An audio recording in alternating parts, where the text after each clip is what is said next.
The best of the best. Right across Australia, the best of the John Laws Week. Another John Laws Week on the radio. You listen to the man with the golden microphone. You got it all.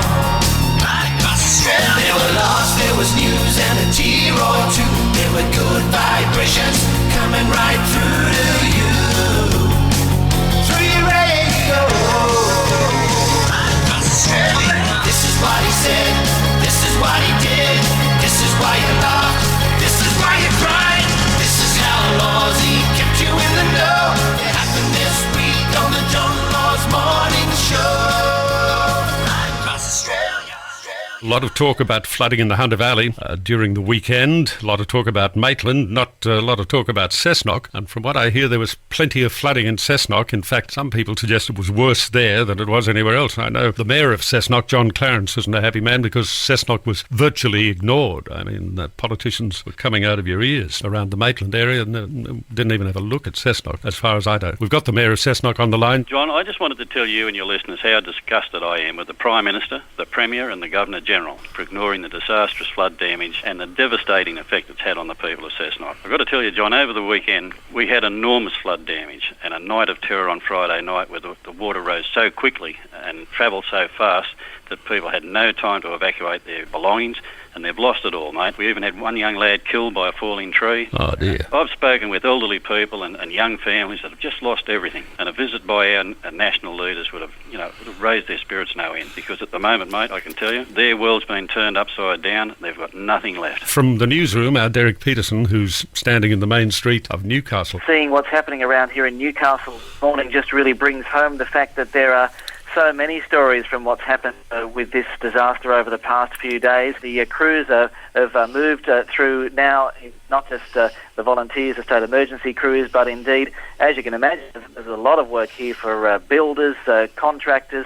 Carpet is in great demand here because so many of these businesses here, there are piles of carpets just sitting out in the street here. John, as you walk down Hunter Street, that's actually the thing that strikes you really when you arrive here, that and the fact that the glass windows of so many offices and shops here are just smashed. As I understand, a combination of the pressure from the water which swept down here on Friday and early Saturday, and also, of course, the incredible wind at that time, John. It happened this week on the John Laws Morning Show. Talk about jack of all trades. This bloke sitting in front of me has done acting, comedy, been a musician. While he was doing all that, he decided that he'd get himself a job as a head chef at the famous Lord's Cricket Ground in London. Now, you've got to be good to cook for those fellas. He served meals to Elton John and Princess Margaret, but I'm guessing you'll probably know him best for his role as a host on a United Kingdom cooking show called Ready Steady. Cook Ainsley Harriott. Good morning, Lawsy. Thank you very much for inviting me on the show. Good to be here. Who has been the most difficult person you've cooked a meal for, apart from Princess Margaret? Apart from Princess Margaret, probably Her Majesty the Queen. You know, you get a little bit nervous about that. I'd say it was your idols. It's people that you idolise, like, might be a famous footballer or a famous tennis player.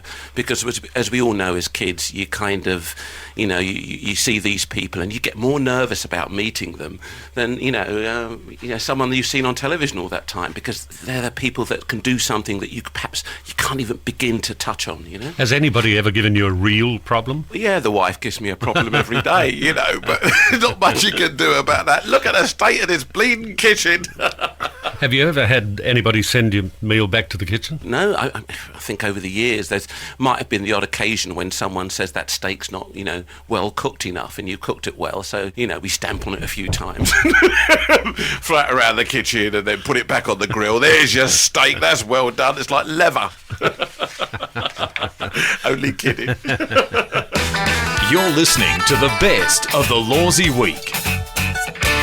Now, don't tell me we've got the Mad Mufti Mark II with this new bloke, this Sheikh Femi Naji. I've spoken with him on the program before, and I have to say I couldn't get a whole lot of sense out of him. I didn't find him all that militant, I must say, but he didn't really make a lot of sense when we spoke. Anyway, Sheikh Al-Halali's successor as Australia's new Mufti has marked his first day on the job by declaring the world's most wanted man, Osama bin Laden, is blameless as far as September 11 attacks in the United States are concerned. That's despite bin Laden's very own personal confession in a video that we saw Lahore back in December 2001. Now, the new Mufti was asked whether he accepted the fact that bin Laden was responsible, and his reply was simple. He said, "Where's the evidence?" Mufti, with respect, I think there's plenty of it. You know, there's also plenty of truth. I think you might be missing that as well. Anyway, he wanted to comment on the Iraq war, but thank God was stopped from doing so by the people who are now going to become his minders. And Sheikh Al-Halali says it's business as usual for him, except that without the responsibilities of being a mufti, he can now say what he bloody well likes. God help us.